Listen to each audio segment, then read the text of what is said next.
Muy buenas noches, mis amados hermanos. El Señor les bendiga. Les habla y les saluda el pastor Juan José Dávila, profesor del seminario MINS. Hoy vamos a arrancar el desafío de poder hacer una introducción de 4 clases sobre los libros históricos dentro de nuestra certificación para Antiguo Testamento. Este énfasis lo pueden tomar tanto a nivel de licenciatura y maestría, de los cuales nuestro seminario, a cada uno de los alumnos, pues les va a presentar algunos desafíos. De esta manera vamos a pedirle al Señor en oración para que nos guíe. Vamos a inclinar nuestros rostros y gracias por estar atentos. Aquellos que tienen sus cámaras encendidas, les agradezco mucho porque sé que están ahí. Gracias. Vamos a orar. Amado Señor y buen Dios, gracias te damos por tu infinita misericordia. Venimos ante ti entendiendo que tú nos permites conocerte a través de tu palabra. Tú has dejado tu palabra para que nosotros te conozcamos y disfrutemos de quién eres tú. Gracias porque tú nos permites venir ante ti de esa manera. Y gracias porque en esta noche podemos pedir a tu Santo Espíritu que nos guíe a toda verdad. Gracias por la redención en Cristo y gracias, Padre, porque tú desde el comienzo, desde el Génesis, desde la creación del mundo, has tenido un plan para salvarnos a través de la fe y en medio de tu gracia. En el nombre de Jesús. Amén. Muy bien, queridos hermanos. Como les digo, es una introducción a los libros históricos. Los libros históricos tienen que ver con los libros que se encuentran entre el Pentateuco y los libros poéticos.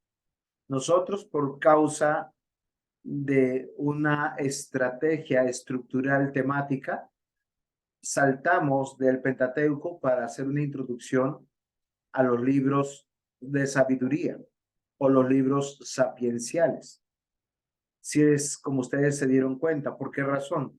Porque el Pentateuco trata la ley de Dios, trata lo que Dios nos está contando y lo que nos está diciendo, cómo es el origen, de dónde venimos, dónde vamos Sí.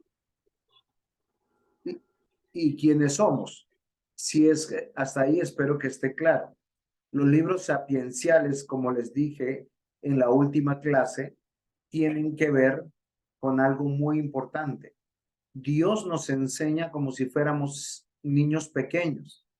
Es algo extraordinario cuando comprendemos toda la molestia, toda la dedicación, toda la entrega que tiene nuestro Dios y Padre para presentarnos 5 libros para enseñarnos a tener una vida agradable a Dios. Y esto debe ser muy importante para nosotros. ¿Por qué razón? Porque nosotros tenemos que considerar algo.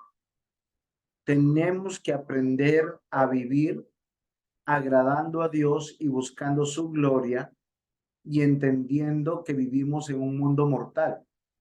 Un mundo mortal, como Job nos lo explica de una manera extraordinaria y nos dice, es un mundo caído, es un mundo donde está el sufrimiento, la muerte, está la adversidad.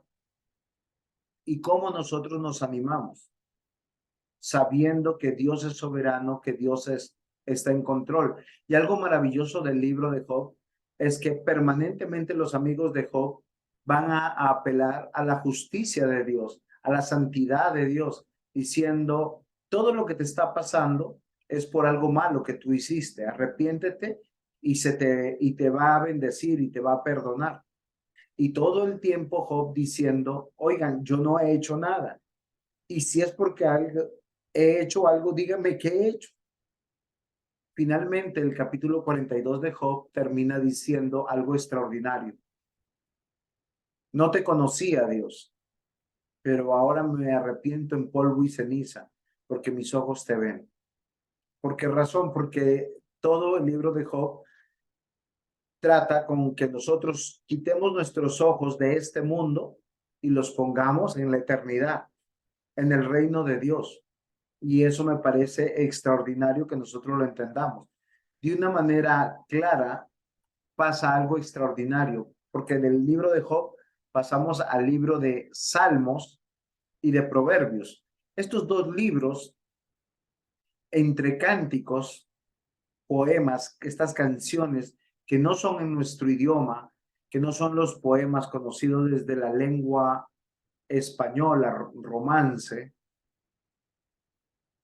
no son para entretenernos, son para educarnos y nos permiten adorar, alabar a Dios, pero también vivir en sabiduría. Y esto lo podemos resumir que el principio de la sabiduría es el temor a nuestro Dios. ¿Sí? Entonces ya vamos 3 libros de la Biblia. En estos 3 libros de la Biblia que nosotros tenemos son los libros de la sabiduría. El cuarto libro de sabiduría tiene que ver con Eclesiastés. Y aunque es un libro de mucha filosofía, y gracias a Dios que él usa todas las maneras posibles gramaticales para comunicar su palabra, también es un cántico. Un cántico, un poema donde nos permite entender, sea que te esfuerces mucho, te esfuerces poco, todo lo que ocurre debajo del sol es vanidad. Hay una sola cosa que al final el predicador concluye. Esta es la conclusión del discurso, dice: teme a Dios y apártate del mal, para que finalmente entremos al último libro que estudiamos, que es el libro de Cantar de los Cantares. Dios usa el matrimonio como una analogía de su relación con su pueblo, con el pueblo del pacto, con su iglesia, para decirles, los amo, para decirles, yo soy el esposo fiel, yo soy el esposo que nunca los va a fallar, los voy a sostener, los voy a desposar. Y Cantares está dividido en 3 partes: el noviazgo, el matrimonio y la madurez del amor. Y esto es extraordinario porque tiene que ver Cristo, esposo de la iglesia, y es aquel que nos va a redimir. Por eso les digo que cantando nos lleva a ser más sabios Dios. Sin embargo, cuando ahora entramos a los libros históricos, acá está mi diapositiva, vemos que los libros históricos de la Biblia narran la historia de Dios. Él cuenta su historia, su relación con su pueblo del pacto. Y nosotros vamos a considerar en estos libros históricos algo muy importante, desde la conquista de Canaán hasta el exilio en Babilonia. Vamos a poder ver aproximadamente unos 1000 años en este paréntesis. Y esto es algo extraordinario. ¿Por qué razón? Porque es un registro histórico. Estos libros también contienen enseñanzas, cómo Dios nos va haciendo pensar que todo lo que está pasando no tiene que ver con una familia, tiene que ver con el reino de Dios. Y debemos observar lo que es relevante para nuestros días. Los libros históricos tienen que ver no con la historia de Abraham, Isaac, Jacob, o del rey David, o de Saúl, o de los reyes, o de Samuel, sino con el reino de Dios. Ahora, solo piensen en sus mentes algo extraordinario. Dios reveló su ley. Dios explica su ley. Ya tenemos un argumento jurisprudencial para poder decir por qué legítimamente podemos ser personas de fe, porque muchos han atribuido a los cristianos son personas como ignorantes, como personas que les lavaron la cabeza, como personas dementes o enfermas de la cabeza. ¿Por qué razón? Porque creen, dicen en un Dios que no ven y quieren cumplir unas leyes que no entienden y algo que no es de su época. Y lo que hacen los libros históricos es que nos hace pensar no en una raza, no en una nación, no en una cultura, sino en el reino de Dios. Y es lo que yo espero poder probarles a lo largo de 4 clases esta realidad. ¿Hay alguna pregunta hasta aquí?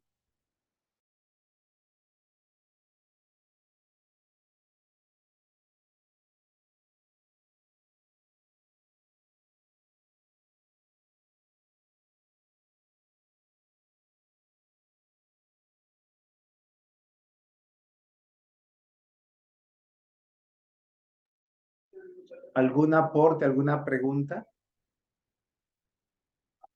Con toda confianza, que acá no estamos para rajar a No, nadie. señor.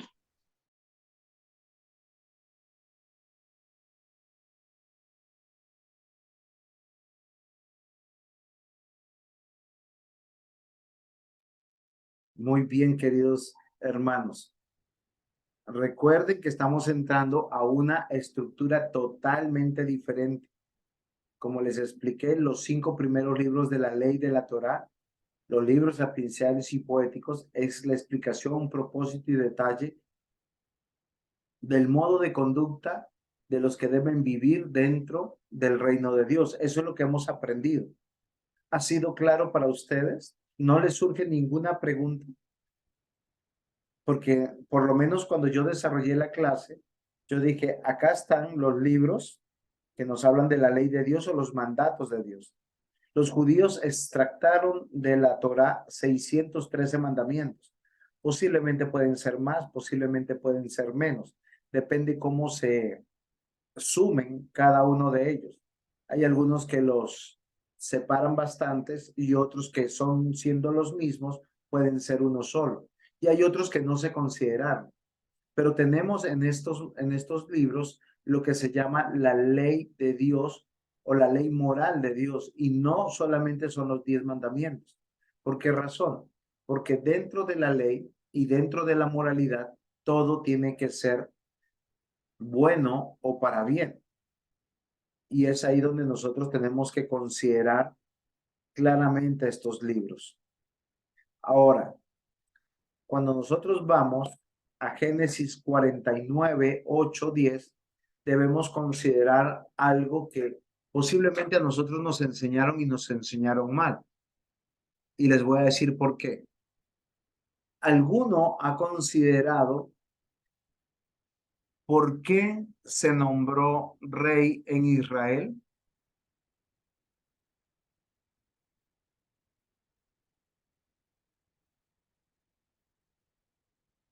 Es una pregunta.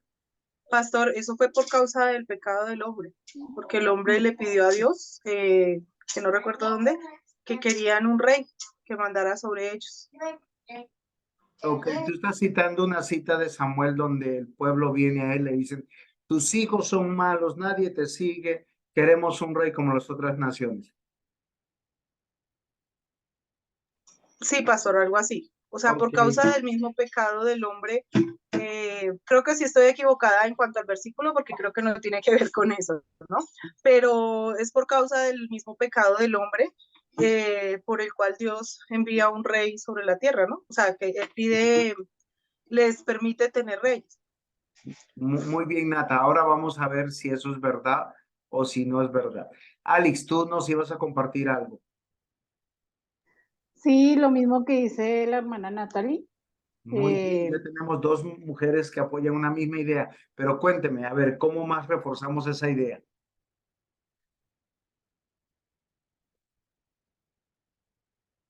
Alex, estás argumentando. es que ellos primero tenían era jueces Ok. y ¿Y todos Dios hacían por lo qué malo mandó delante de Dios. jueces? Todos siempre hicieron lo malo delante de Dios. Y en ese momento la nación de Israel se estaba sintiendo, o sea, como derrotada o algo así.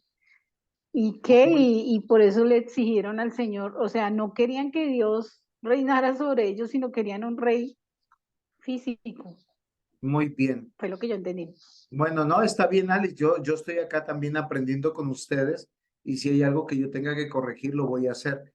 ¿Quién más, por favor, nos puede opinar? ¿Quién quisiera aportar? Carlitos, ¿por qué crees que se nombró rey en Israel? ¿Porque el pueblo lo pedía o qué pasó? No, usted Para me está para, jugando sucio. Yo estoy preguntando y usted me está respondiendo sí, por sí, qué pena pasó. Porque el pueblo lo pedía para tener una autoridad visible. Ok, muy bien. ¿Alguien más? Jenicita, usted que la veo por ahí conectada, ¿desea opinar? Pues no sé, pastor, yo pues pensaría aportando lo de los hermanos también, que sería porque pues Jesucristo viene de un linaje como rey, pues del linaje de David, ¿no? Sí, Pensaría yo por eso también, ¿no? sí, y sigue argumentando. Pues que, digamos, yo creo que, pues, pues en lo de los reyes ya el propósito de Dios venía que Jesús viene de un linaje real, de ahí de David, de Salomón y ya los hijos. Entonces yo creo que por eso también, para que se cumpliese, pues, digamos, la palabra de Dios, ¿no? Ok, me parece muy interesante lo que estás diciendo. Vamos a mirar a ver quién tiene razón, porque Jenicita está presentando una idea diferente a la idea que está presentando Natalie, Alex y Carlos.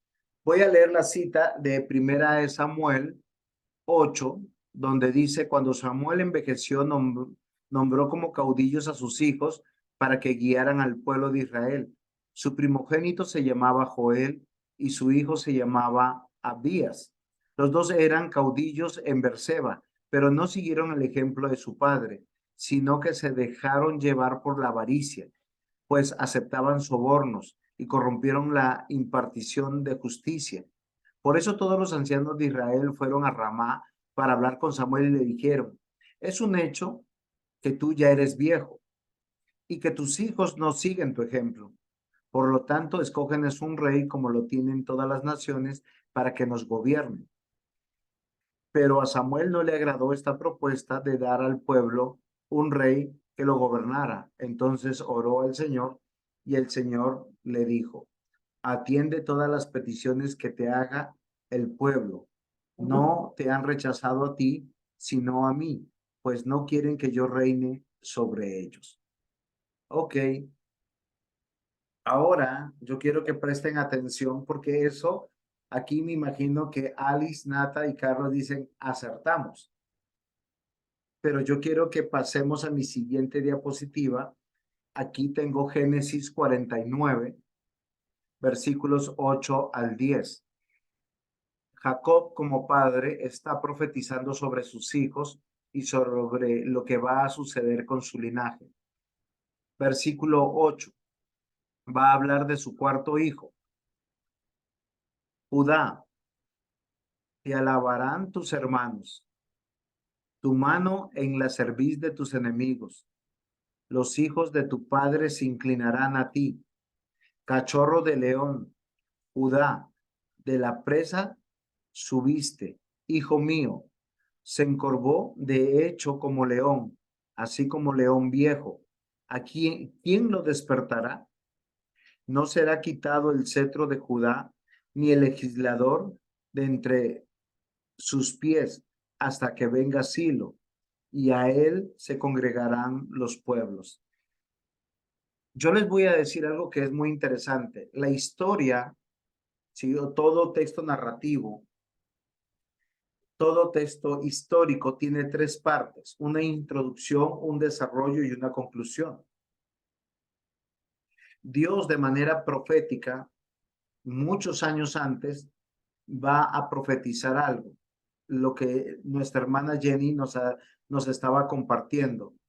Oigan, pensemos, Jenny lo dijo más o menos de esa palabra, pensemos, Jesús es el rey sentado en el trono. No puede ser que vaya a aparecer por un deseo de las personas, sino debe ser plan de Dios. Y aquí que este versículo nos muestra que es un plan de Dios. Ahora, a pesar de ser el plan de Dios, lo que nos muestra en Samuel 8 es que el pueblo no quería ser gobernado por Dios. Y a lo largo de, vamos a hacer un ejercicio bonito en estos 3 cursos. Yo me he esforzado por los libros históricos, dividirlos en 3 grandes grupos. ¿Por qué razón? Porque Dios, lo veo yo de esta manera, nos hace una introducción histórica, luego nos hace un desarrollo histórico y luego nos hace una conclusión. Y lo hace de una manera extraordinaria. ¿Por qué razón? Porque recordemos, Él creó todas las cosas y creó la tierra con un plan. Tener un reino para sí, que su imagen conforme a su semejanza, o sea, los hombres creados desde el Edén, se multiplicaran, se fructificaran, llenaran la tierra y la sojuzgaran. Eso se llama reino. Si es así, ¿tienen alguna pregunta hasta aquí?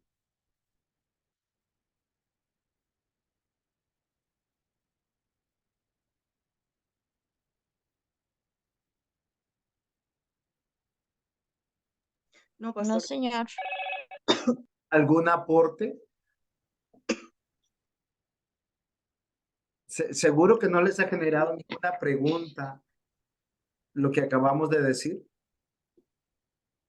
Y no, a mí más bien me sorprendió. Me sorprendió porque no había analizado nunca esa parte.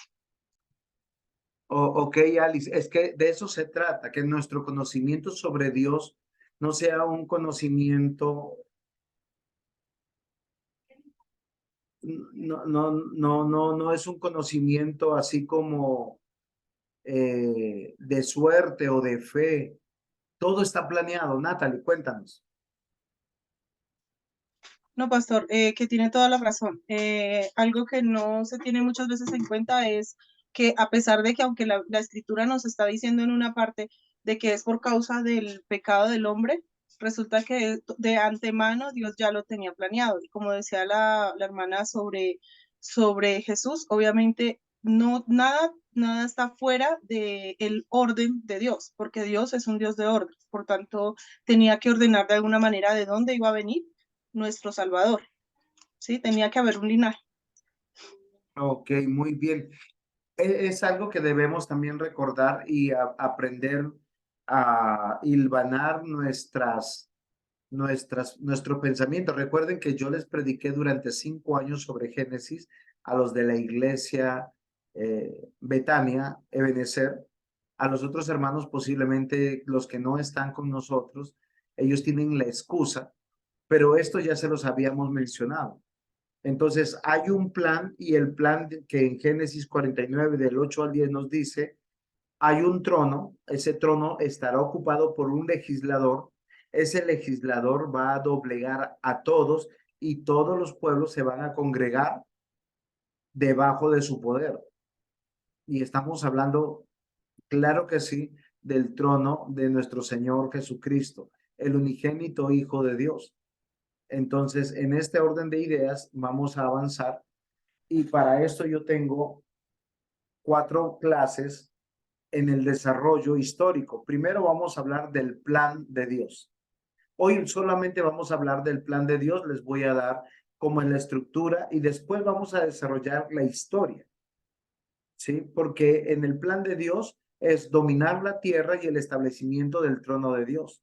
La historia nos va a hablar qué es lo que está haciendo Dios. Él estableció su norma y ahora plantea el dominio del pueblo. Su propósito, ¿cuál es la razón? Porque no tenemos una nación para que viva como quiera, para que cree leyes, ni para que cree cultura, ni para que cree liturgia. Todo lo contrario, es una nación que recibe toda la revelación de Dios para que se ajuste a la voluntad de Dios. Finalmente, el gobierno teocéntrico de Dios, que tiene que ver con guardarnos, disciplinarnos y dirigirnos. Y es lo que tenemos que ver en estos libros históricos. Entonces, en esta clase vamos a hablar del plan de Dios. ¿Qué significa? Que Dios es soberano y providente. Y son dos aspectos del carácter de Dios totalmente diferentes. ¿Por qué razón, mis amados hermanos? Porque nosotros tenemos que considerar algo hermoso. Y lo hermoso que tenemos que considerar es que Dios está en control. La soberanía de Dios es cómo Dios gobierna todas las cosas. Y providente son las situaciones que Él determina, pero que afectan a justos e injustos, a su pueblo y a los que no son su pueblo, al reino de Dios y al reino de las tinieblas. Y ambos son justos. Una sola historia nos va a contar nuestro Dios. ¿Qué es lo que nos está contando estos libros? Que es una sola historia. Lo que se está estableciendo es el reino de Dios. La historia es un componente importante para la sociedad, no solo para conocer nuestras raíces y ascendencias, lo que sería linaje, sino porque los hechos históricos van a marcar el tiempo y la realidad concatenada de una nación, en el caso de la nación de Dios, y la realidad de su gran trascendencia. Quisiera que alguno de ustedes pudiera resumir esta diapositiva en una sola frase.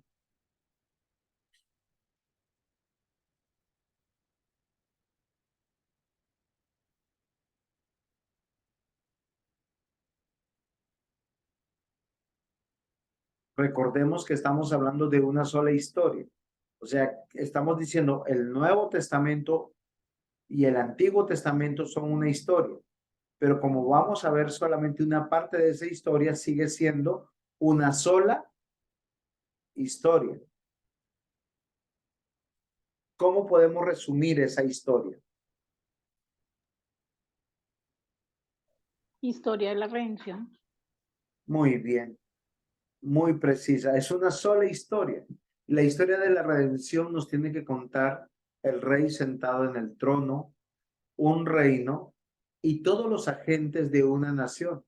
Por eso Dios nos permite conocer nuestras raíces y ascendencias, o sea, el linaje de quién venimos. Ahora, yo les hago una pregunta. ¿Nosotros venimos de algún israelita o descendemos de algún judío?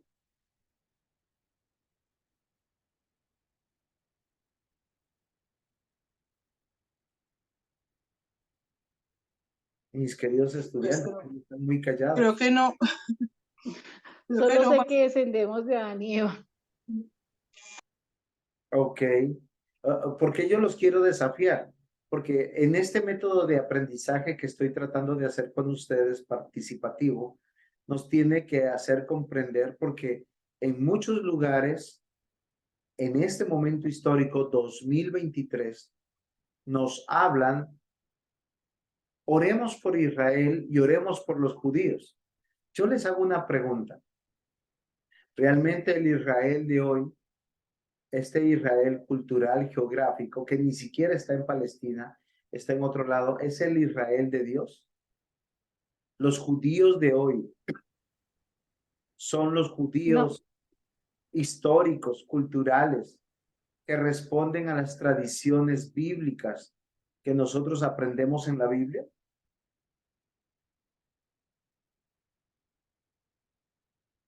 No, para nada. Ok. Porque posiblemente con mucha ignorancia y segundo, con mucho atrevimiento, muchos han pensado que un día esta nación como cultura va a ser reestructurada. Y una y otra vez, sobre todo en el Antiguo Testamento, posiblemente no nos corresponda ahora en los libros históricos, pero sí en los profetas, considerar que el pueblo que hoy se llama Israel y que se llaman judíos no tiene nada que ver con el pueblo Israel y los judíos de la historia bíblica y de las profecías sobre Jerusalén, sobre Sión. Hoy en gran mayoría, no sé si absolutamente todos, los judíos están abiertos a un libertinaje, a un panteísmo en algunos casos, en otros casos son simplemente personas religiosas, mas no personas que pudiéramos decir que tienen alguna esperanza de la verdad. ¿Preguntas hasta aquí?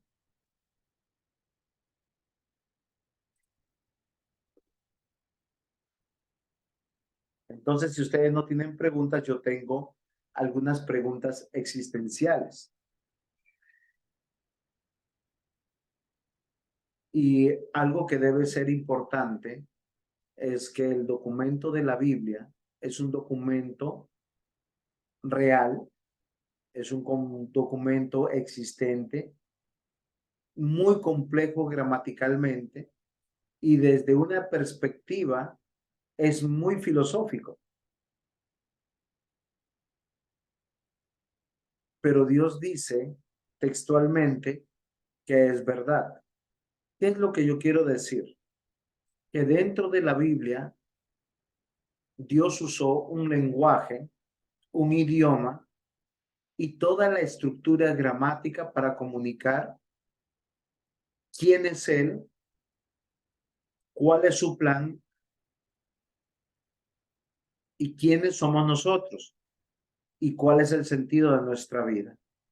Por eso la pregunta que yo traigo hoy, porque creo que los libros históricos le va a responder a todas nuestras generaciones, ¿quién soy realmente? Porque hoy la gran mayoría de las personas creen en Dios, pero no saben ni conocen al Dios verdadero. Dicen creer en el Dios de la Biblia, pero la gran mayoría no lee ni siquiera la Biblia. Dicen creer en Dios Padre, Hijo y Espíritu Santo, pero no conocen el plan redentivo. Y muchos de ellos se sienten huérfanos y se sienten solos y se sienten abrumados y se sienten desconsolados. ¿Quién soy realmente? ¿Cuál es la segunda pregunta que les traigo? ¿Cuál es el sentido de mi vida? Porque si se me responde quién soy, la siguiente pregunta que me va a saltar es, ¿y ahora qué? ¿Qué le doy sentido a mi vida? Muchos a lo largo de su vida han pensado que el propósito de su vida es construir una casa, tener una casa, comprar un carro, tener una cuenta de ahorros. Y el día que lo tengan, o si ya lo tienen, van a sentir un gran vacío, porque eso no va a responder nada a su vida. Algunos piensan que si hubiesen tenido la oportunidad de estudiar, de pasar por una universidad, tener un pregrado, un posgrado, tal vez un doctorado, su vida hubiera cambiado. Queridos hermanos, ahora, no estoy diciendo, porque acá hay jóvenes, no estoy diciendo que no estudien o que no trabajen o que no tengan sueños. No, eso es parte de la vida. Pero tenemos que profundizar realmente qué es lo trascendente. Y los libros históricos nos van a mostrar una idea permanente y clara de quiénes somos y cuál es el sentido de nuestra vida. No importa si usted está en la introducción de la historia, en el desarrollo de la historia o parte de la conclusión de la historia. ¿Quién soy? Humanidad. Recuerden, Dios cómo llamó al primer hombre. ¿Quién lo sabe? Humanidad. Muy bien. ¿Cómo lo llamó? Adán, ¿cierto? ¿Y quién fue la primera mujer que Dios la nombró?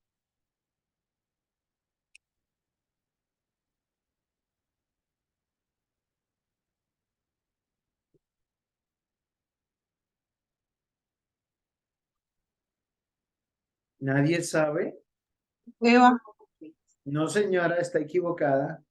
Dios no llamó a Eva Eva, sino Eva fue llamada Eva por su esposo, Adán. La primera mujer nombrada por Dios fue Sara, pero era parte de a ver si están despiertos y conectados conmigo. Entonces, Perdón, pastor, qué pena. ¿Puede repetir? Es que se está como entrecortando un poco el audio cuando usted habla, entonces no alcanza a escuchar. Que no la llamó Eva, sino ¿cómo la llamó? no, Dios no llamó a Eva Eva. Adán fue el que le puso el nombre. Sí, ya entendí. Es muy cierto, no fue Dios el que le dio el Dios, nombre, sino fue Adán. Dios a quien puso el nombre por primera vez de mujer fue a Sara. ¿Sí? Recuerden que ella se llamaba Sarai y le cambió el nombre. Ahora, recuerden que esta sola historia, este solo establecimiento del reino de Dios está en 3 tiempos. La conquista, la monarquía y la santificación. Y quisiera que nosotros en esta clase, vamos a hacer una clase un poquito larga, pero a su vez yo quiero que ustedes reflexionen en algo. La conquista está basada en 3 libros: Josué, Jueces y Ruth. Recordemos que Jueces no terminó de conquistar todo. Finalmente no se conquistaron toda la tierra prometida. Pero los 3 primeros libros, que son los libros introductorios, ¿quién me repite cuáles son los 3 tiempos?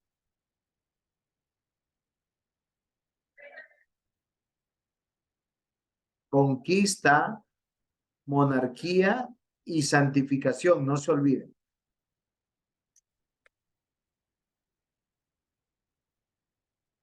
Conquista, monarquía y santificación. Josué es el desarrollo lógico después de que Moisés da la ley. O sea, ya era un pueblo que tenía una ley que guardar.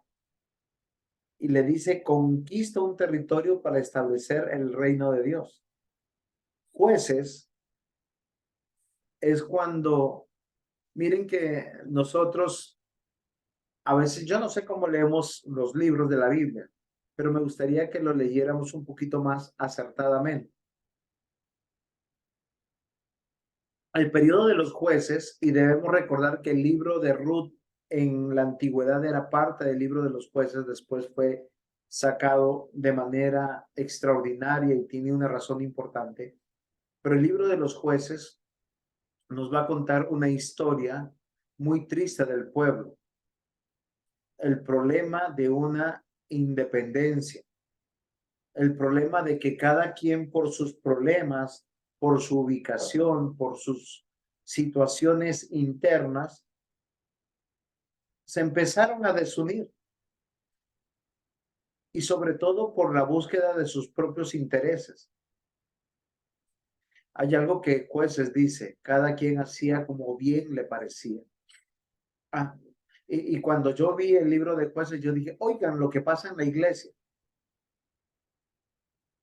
En la iglesia deberíamos ser muchos y afirmados, pero ¿por qué estamos así? Por el problema de la independencia que tenemos. Cada quien está viendo cómo construye su hogar, sus proyectos de vida. No estamos unidos en un solo propósito. Cada quien está velando por sus propios intereses. O en otras palabras, cada quien está haciendo como bien le parece. Y esto es triste, El libro de Jueces nos va a mostrar diversos jueces en diversos momentos, a veces 2, 3 jueces al tiempo. Y mientras que estaban los jueces, la gente caminaba. ¿Por qué? Porque los jueces eran muy fuertes, eran hombres aguerridos, eran caudillos, pero caudillos puestos por Dios para traer disciplina a su pueblo, de muchas maneras. El libro de Ruth es totalmente diferente, porque vemos cómo Dios está cuidando su descendencia, su linaje, del pueblo del pacto. De estos 3 libros podemos hacer una reflexión. Dios llamó a su pueblo a ser señores y a juzgar la tierra, lo que implica dominio, posesión, conquista, exterminio de los enemigos. Algo que nosotros como iglesia hemos olvidado por medio de la fe. El mismo libro de Josué se divide en 3 capítulos, del 1 al 12, bueno, en 3 grandes porciones, sus 24 capítulos. Del 1 al 12, la entrada y conquista de la tierra prometida. Del 13 al 22, instrucciones para distribuir las porciones de la tierra. Y del 23 al 24, el discurso de despedida de Josué. Un discurso para mí bastante triste, porque él termina diciendo, yo y mi casa serviremos a Jehová. No sé ustedes qué van a hacer, pero eso es lo que yo voy a hacer. Como diciendo, no hay un líder, y efectivamente no hubo un líder que lo sucediera. Cada quien velaba por sus propios intereses, y esto es algo que nosotros tenemos que ver, porque siempre ha hecho daño al reino de Dios y al desarrollo del reino de Dios. Josué 24, versículos 14 y 15. Ahora pues temed a Jehová y servirle con integridad y en verdad. Y quitad de entre vosotros los dioses a los cuales sirvieron vuestros padres, al lado del río y en Egipto, y servir a Jehová. Si mal os parece servir a Jehová, escogeos hoy a quién servís, si a los dioses a quienes sirvieron vuestros padres cuando estuvieron al otro lado del río, o a los dioses de los amorreos, en cuya tierra habitáis, pero yo y mi casa serviremos a Jehová. La tierra fue tomada por el mal, y el reino de la oscuridad la estaba dominando. Josué dice, teman a Dios y sírvanle. ¿Qué significa eso? Que tenemos que conquistar. Y no es conquistar Marte, Neptuno, Saturno. No, es esta tierra. Lo que muchos evangélicos han dicho, ganar almas para Dios, ganar territorio para Dios. ¿Eso qué significa? Fundar iglesias, sostener la iglesia, extender la iglesia, porque todo es para Dios. El libro de Jueces. Quisiera que lo leyeran ustedes con detenimiento. Básicamente se puede dividir en 2 grandes secciones, del 1 al 16 y del 17 al 21, donde se relatan las guerras de la liberación, comenzando con la derrota de los cananeos a manos de los israelitas, y terminaban con la derrota de los filisteos y la muerte de Sansón. Esto es algo particular, mis hermanos, que tenemos que meditar. Dios siempre ha estado preocupado de que nosotros volvamos a Dios. Siempre levanta hombres de Dios, aguerridos, fuertes, para dirigirnos, para desafiarnos. Pero solamente lean con detenimiento cuántas veces ellos fueron traicionados, cuántas veces ellos fueron abandonados.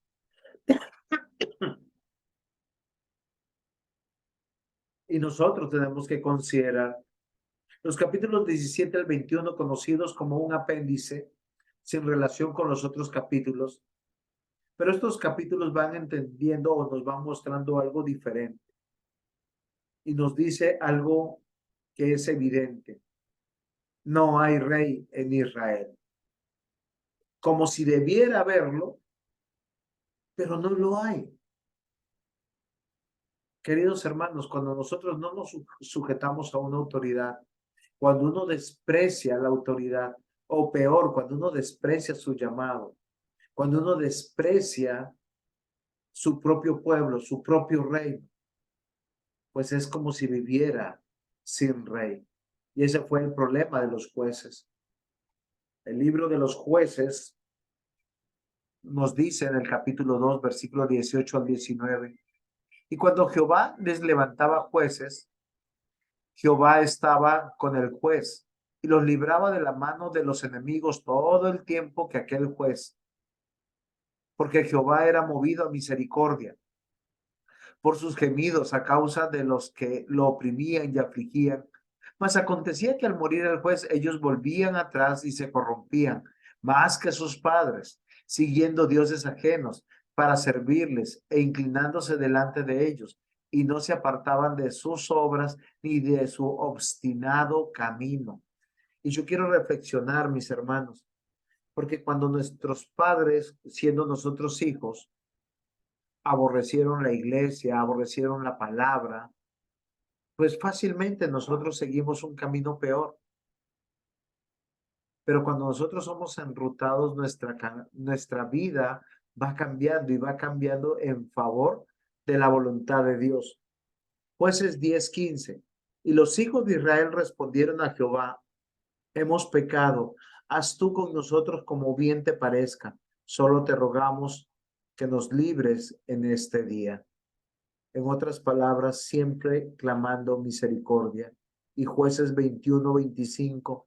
En estos días no había rey en Israel, cada uno hacía lo que bien les parecía. Recordemos que cuando uno hace bien lo que le parece, niega que el Señor Jesucristo es su Señor o que Dios es su Señor, porque Dios determina, aunque ustedes no lo crean, cómo tenemos que vivir, determina nuestra cultura, determina nuestras tradiciones, determina nuestras fiestas, determina nuestra economía, determina aún nuestros días de descanso. El reino de Dios no tenía unidad y eso destruye, obstruye y entorpece la extensión del reino de Dios. ¿Cómo es usted? Es una pregunta. ¿Como aquellos que hace como le parece o le gusta seguir consejo o pide consejo? El libro de Ruth. Pasemos a un libro que es extraordinario. Miren, uno de los libros más literariamente hablando, cautivadores, extraordinarios, es el libro de Ruth. Es una historia de amor de principio a fin. Tiene drama, tiene suspenso, tiene una epopeya, tiene milagros poderosos y el obrar de Dios. El libro de Ruth enseña que el amor genuino de Dios por su pueblo, del pacto, y está basado en una relación justa para poder vivir de acuerdo a los preceptos de Dios, los que cuidan nuestra vida y el linaje del trono de Dios. Dios bendice abundantemente a aquellos que buscan vivir vidas obedientes y su dirección, la que nos lleva a un propósito que sobrepasa nuestra vida. Es extraordinario este libro. Comienza en medio de la desgracia. Hay hambre en la tierra. Y eso obliga a salir a Abimelech, el esposo de Noemí, junto con sus dos hijos, de la casa del pan. Así se llama, o es el significado de Belén. ¿Ustedes saben qué significa Abimelech?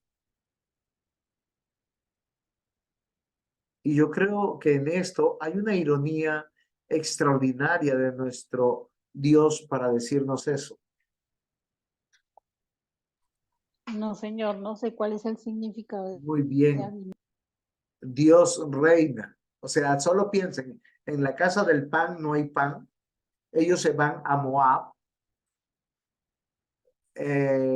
Abimelech significa Dios reina. La esposa Noemí es dulce y todo lo que están pasando son momentos amargos. Algunos versículos de Ruth para poder entender este libro. Recuerden que estoy en la parte introductoria, no estoy desarrollando mucho. Respondió Ruth, no me ruegues que te deje y me aparte de ti, porque a donde quieras que tú fueres, iré yo, y donde quiera que vivieres, viviré, y tu pueblo será mi pueblo, y tu Dios mi Dios. Ruth 1:16. ¿Saben qué es lo importante de estas declaraciones? Unidad, fe, un Dios y querer hacer la voluntad de nuestro Dios. Por lo contrario, como nos había manifestado el libro de Ruth. Sí es claro, perdón, los libros de jueces. Desunión, orgullo, prepotencia, cada quien estaba interesado en sus propios intereses. La declaración de Ruth, y es cuando su historia cambia, cuando dice, no ruegues que te deje. Todo el mundo encuentra motivos para alejarse. ¿Se acuerdan quién quiso dejar a Noemí? Primeramente, Orfa, su otra nuera. ¿Por qué? Porque ya su esposo había muerto, el hijo de Noemí. Noemí misma les dice, oye, si yo tuviese otro hijo, ¿ustedes lo esperarían? No tengo más hijos. Vete a tu casa, vete a tus dioses. Y ese fue. Y Ruth, donde la otra encontró justamente o justificaciones para dejar, Ruth encontró motivos para quedarse. Iré contigo donde quiera que fueses. Yo viviré donde tú vives. Tu pueblo será mi pueblo y tu Dios será mi Dios. Creo que esto es una consigna de todos los creyentes, miembros de una iglesia. Ruth 3:9. Entonces él dijo, ¿quién eres? Y ella respondió, yo soy Ruth, tu sierva.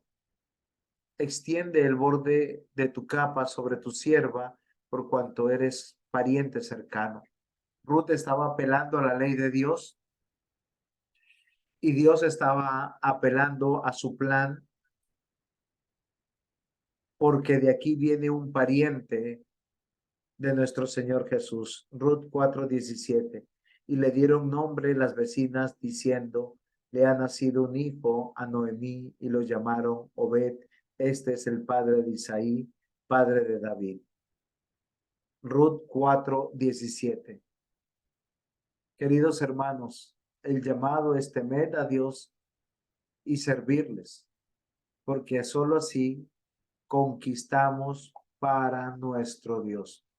Los 3 primeros libros tienen que ver con la conquista. Los 3 siguientes libros tienen que ver con la monarquía. Ahora, Samuel, Reyes y Crónicas.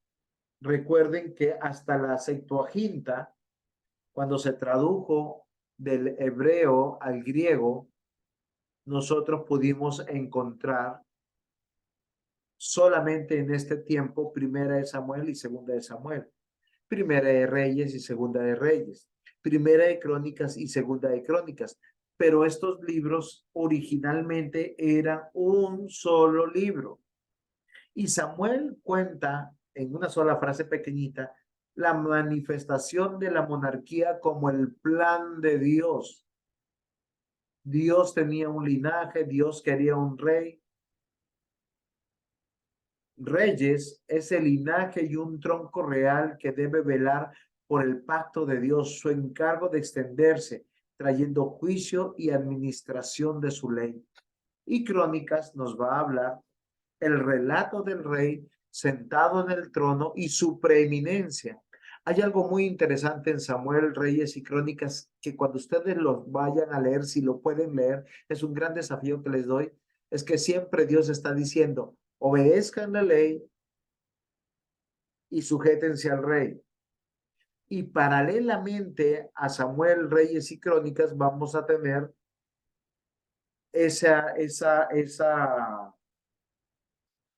alguien me ayude con la palabra, con la transición del tabernáculo a la construcción del templo.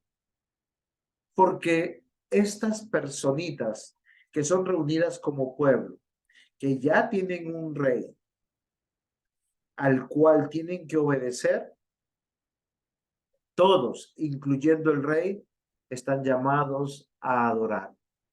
Una reflexión de estos tres libros es: el dominio de la tierra viene de la mano del gobierno teocéntrico de Dios por medio de sus virreyes para su adoración.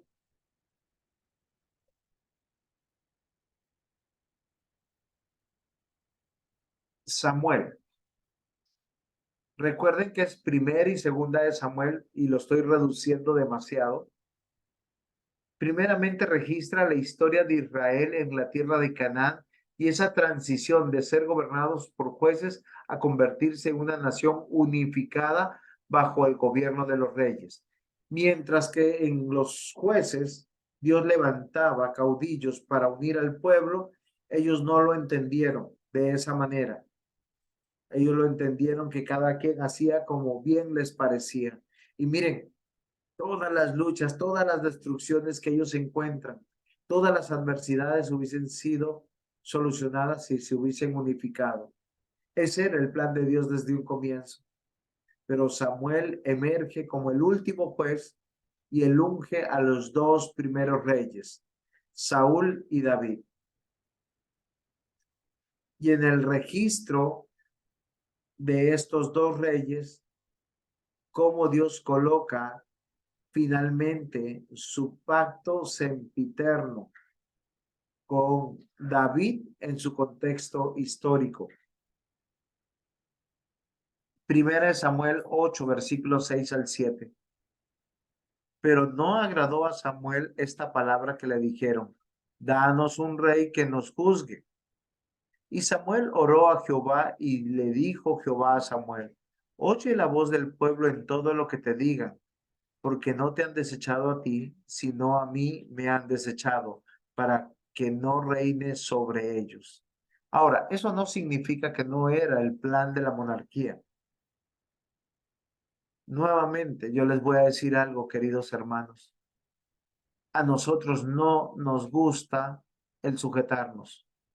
Cualquier cosa a obediencia, cualquier cosa a sujetarnos a una autoridad superior nos da rasquiña.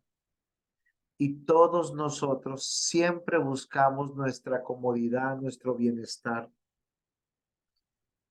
Por eso el reclamo que hizo Dios a través de Samuel al rey Saúl. Primera de Samuel 15, 22, 23. Samuel dijo: ¿se complace Jehová tanto en los holocaustos y víctimas como en que se obedezca a las palabras de Jehová? Ciertamente el obedecer es mejor que los sacrificios, y el prestar atención que la grosura de los carneros. Porque como pecado de adivinación es la rebelión, y como ídolos e idolatría la obstinación. Por cuanto tú desechaste la palabra de Jehová, también él te ha desechado para que no seas rey. ¿Cuáles son los dos pecados de Saúl? ¿Quién me los dice? Rápido. Denunciados en estos versículos.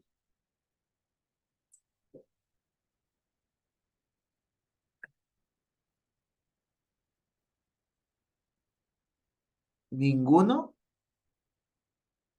Se durmieron. No, pura desobediencia y falta de sujeción. Muy bien, la falta de ¿Obstinación? sujeción. Jenicita. ¿Obstinado? Muy bien, diste en uno de ellos. ¿Cuál es el otro?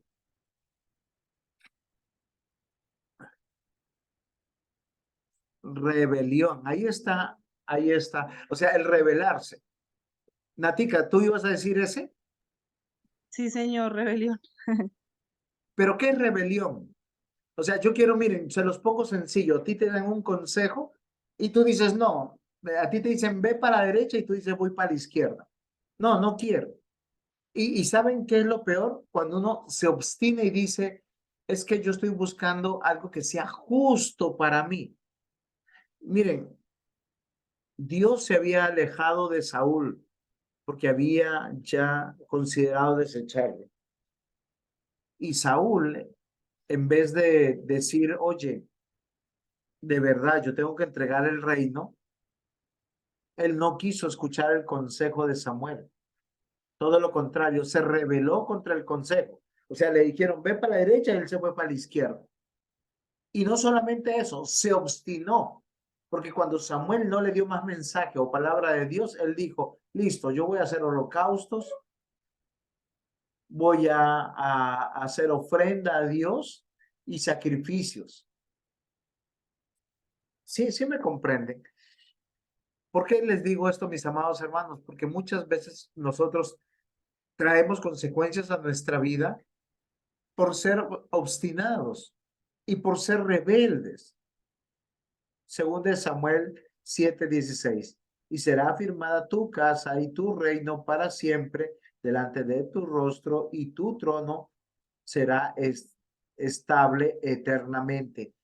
Dios hace un pacto con David y le dice, no es un nuevo pacto, es el mismo pacto que había planeado en Génesis 46, David descendiente de Judá, descendiente de Ruth, Dios cuidando y mostrándonos una sola historia. El libro de Reyes, tengo que avanzar corriendo porque si no el tiempo me gana.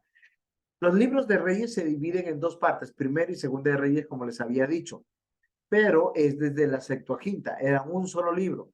Estos libros narran la historia de los reyes de Israel y de Judá, sus reinados, sus conquistas, sus derrotas, el declive de la monarquía, y también relata la historia de dos grandes profetas, Elías y Eliseo. El primer libro de Reyes comienza con la muerte del rey David y la sucesión de Salomón al trono de Israel. Y Salomón gobernó durante 40 años y fue conocido por su sabiduría y riqueza. Algunos versículos que, bueno, el segundo libro de Reyes narra la historia de los reyes de Israel y de Judá. También la división del reino. También se destacan las historias del profeta Elías y Eliseo, quienes realizaron milagros y predicaron la palabra de Dios. El libro termina con la caída de Israel ante los asirios y la deportación de los habitantes del reino de Babilonia. Solo quedó el reino de Judá, que finalmente también fue conquistado por los babilónicos y llevado al exilio. Una característica del reino dividido fue por la rebeldía y la obstinación. Ellos nunca quieren escuchar el consejo de los hombres de Dios y se obstinan. El obstinado, ¿qué hace? Justifica sus acciones. Él sabe que está obrando mal, pero justifica sus acciones y las hace ver como justas. Uno de los temas principales del libro de Reyes es la importancia de seguir la voluntad de Dios y de obedecer sus mandamientos. Cuando no lo hacen, viene toda la adversidad y todo lo que ellos construyeron, todo lo que atesoraron por su desobediencia, sufrieron consecuencias negativas. Lo perdieron todo.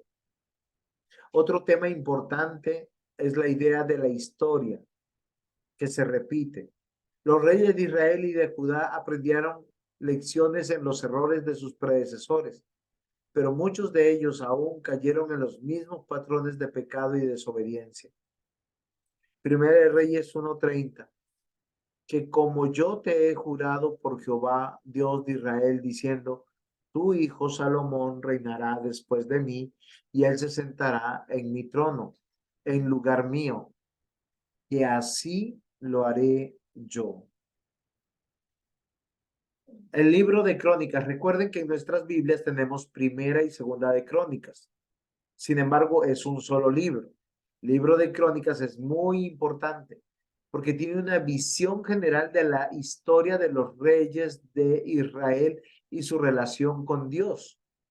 También ofrece detalles adicionales sobre algunos de los eventos registrados sobre Samuel y los reyes, sobre todo Saúl y David. Además de los libros de crónicas, enfatiza la importancia del culto y de la adoración a Dios en el templo de Jerusalén. Todo esto nos lleva a pensar, mis amados hermanos, en algo muy importante, que los reinados de David y de Salomón van a describir sus logros y sus fracasos y que realmente el que está reinando es Dios. Su relación con Dios es muy evidente en los salmos y en los proverbios que nosotros conocemos.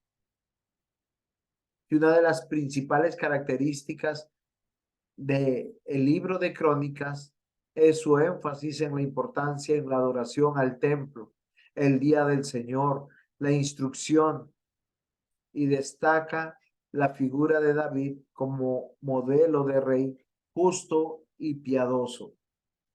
La segunda parte del libro de Crónicas se centra en los reyes de Judá después del exilio en Babilonia. Describen los intentos de sus líderes religiosos en restaurar el culto, mis amados hermanos. ¿Alguna pregunta hasta aquí?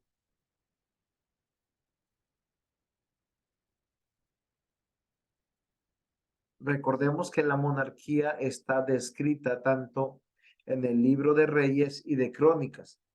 Y este libro de Crónicas es un resumen cronológico, histórico, narrativo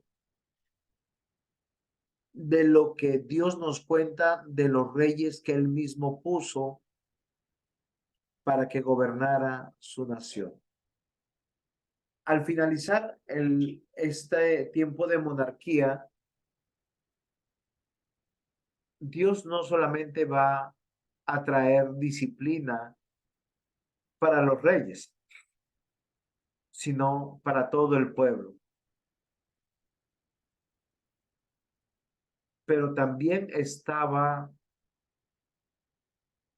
predicho que iba a venir disciplina, que ellos iban a ser exiliados. Eso está en los libros de los profetas. Hoy no lo vamos a tocar. Pero Esdras, Nehemías y Esther nos van a contar en un orden cronológico. Primero es Esther, luego Nehemías y luego Esdras. La restauración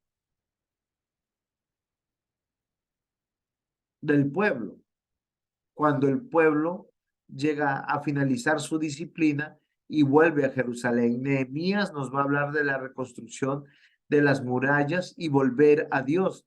Y Esdras, la reconstrucción y permanencia del trono y el templo, lo que nos anuncia el Mesías pronto llegará. ¿Tienen alguna pregunta hasta aquí?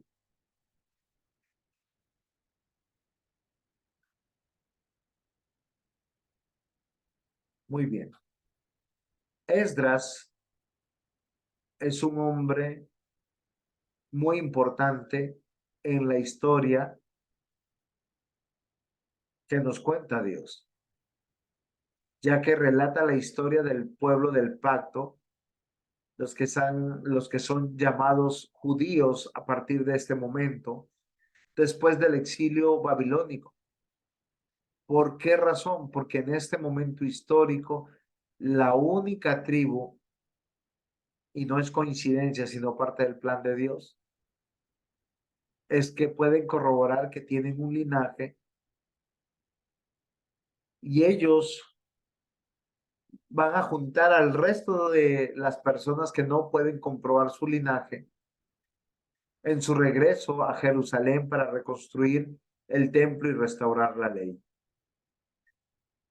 Esdras se enfrenta a la oposición no solamente de los que se encontraban en Jerusalén, sino de algunos judíos que ya habían tomado esposas extranjeras, pero finalmente logra convencerlos de que abandonen su esposa y sigan la ley de Dios.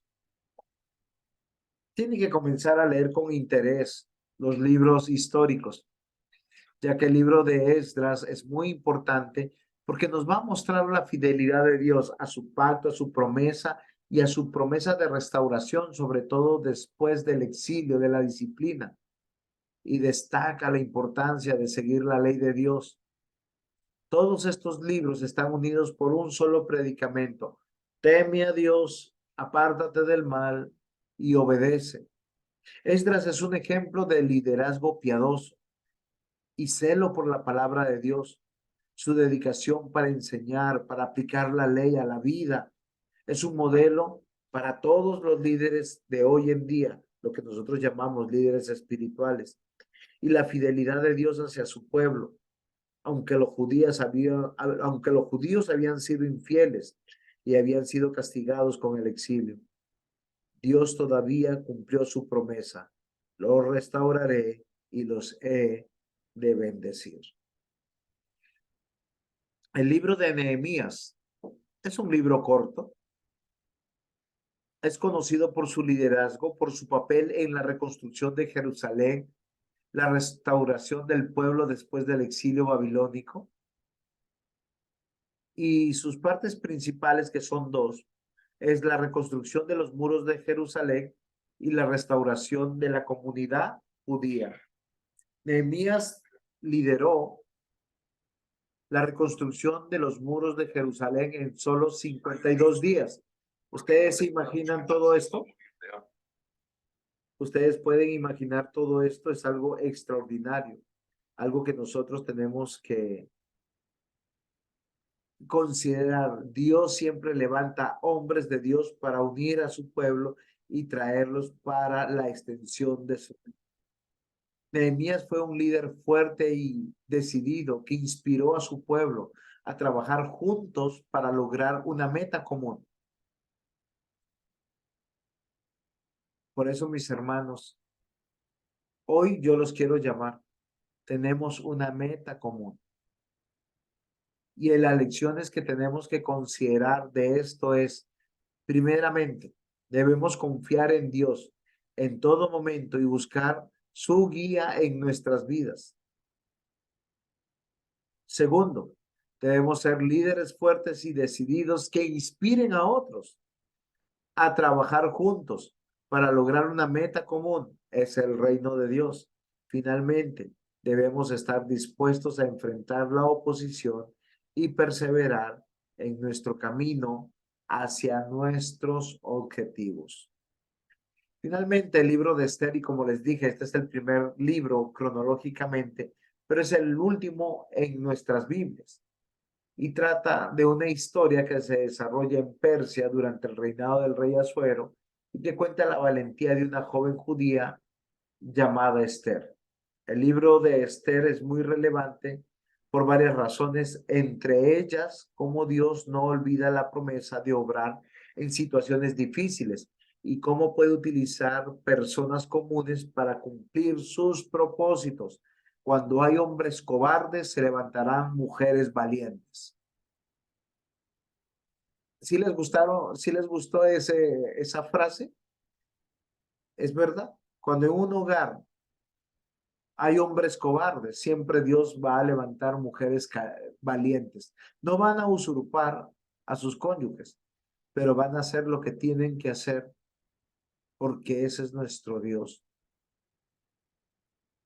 Y es así como Esther surge, esta mujer judía, para pedir por el pueblo, cuando Amán, un hombre que odiaba a los judíos y que planeaba exterminarlos totalmente a todos, se ve impedido cuando esta mujer arriesga su vida por el pueblo.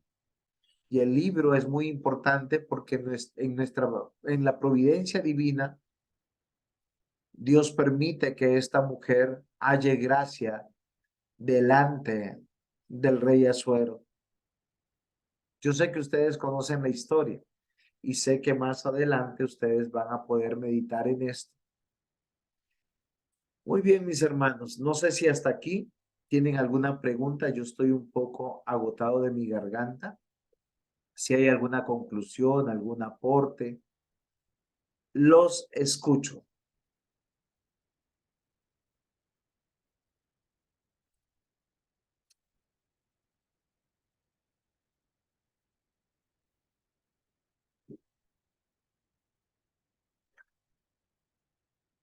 ¿Sin preguntas? ¿Aportes, conclusiones? Espero pronto enviarles la clase. Tal vez hoy no lo voy a poder hacer, pero tal vez el día de mañana sí por la nochecita. Entonces, les quiero pedir que lean, por favor, los libros históricos. Estos 9 libros que son corticos. Tienen una semana para hacerlo como tarea y poder disfrutar de la conquista, monarquía y la santificación que Dios hace con su pueblo. ¿Quién nos despide entonces en oración?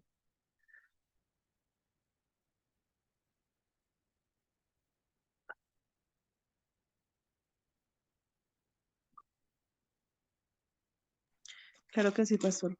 Señor Dios, Padre Celestial, nos dirigimos a ti en el nombre de tu Hijo amado, el Señor Jesucristo, para rogar, Señor, que sigas guiando nuestras vidas, Señor, que no permitas que nos apartemos de ti y que la clase de hoy, Señor, quede en nuestros corazones, pero no solo que se quede guardada, Señor, sino que la pongamos en práctica. Gracias por el tiempo que nos permite compartir con los hermanos, Señor, aunque esa distancia, Señor, lo hacemos en amor, en ese amor que tú nos has dado. Agradecida, Señor, y dándote gracias por el tiempo de estudio que dedica el pastor para poder enseñarnos un poco más de tu palabra. Por tu misericordia, Señor, te agradecemos por tus cuidados, Señor. En el nombre de Cristo Jesús, amén. Nos vemos el próximo martes. Bendiciones. Chao, papá. Gracias, Cuídate. pastor. Está muy claro. Muy bien. Hasta luego. Hasta luego.